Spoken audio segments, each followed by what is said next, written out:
what is your assessment of Tom Brady's vision with the former now Seahawks offensive coordinator Klint Kubiak now in charge with the Raiders? But if you're a real Raider fan, you should be petrified, terrified, and zombified at this particular point in honor of the late, great Brian Wheeler, boom shakalaka, the Portland Trailblazers broadcaster of years gone by. But this is paranoia, is what this is, right? This is it's pattern recognition.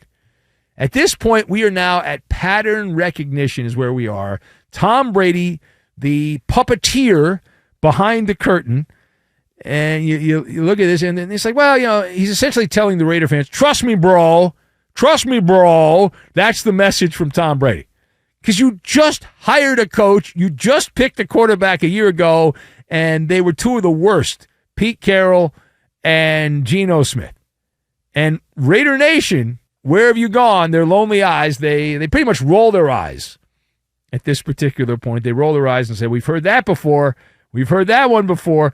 It appears that Tom Brady's a big fan of the Disney storytelling, though, and the Raiders in general love the fairy tale.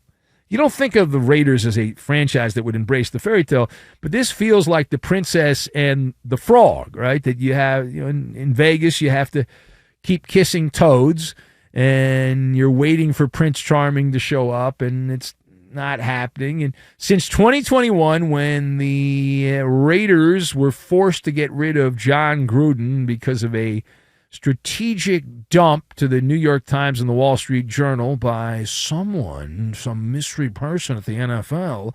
So Gruden got whacked. Then they had Rich Bisaccia, the special teams coach, but they didn't want him around, so they hired Josh McDaniels because they wanted a guy that sucks as a head coach. So they hired Josh McDaniels.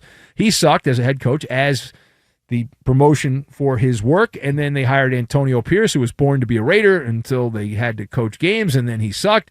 And then lately it's been Pete Carroll, and now it's this jackwagon who comes in from Seattle. That is not exactly a vision board. It is not. It's like a yard sale type thing. It's like, hey, you want this? How much? I don't know. What's your best offer? $2? Okay, you got that. $2 right there. Done. So Klint Kubiak, who will be the latest head coach to get the baptism by fire, hired as a sink or swim option, and he gets a 5-year contract. So this is another one of these guys going to suck and then get paid out for at least 3 years. And you got a rookie quarterback on the way. What could possibly go wrong? Rookie coach as a head coach and a rookie quarterback in Fernando Mendoza. The stopwatch, the doomsday clock, tick, tick, tick, tick, tick, tick, tick, tick, tick, tick, tick, tick, tick, tick, tick, tick, just like that.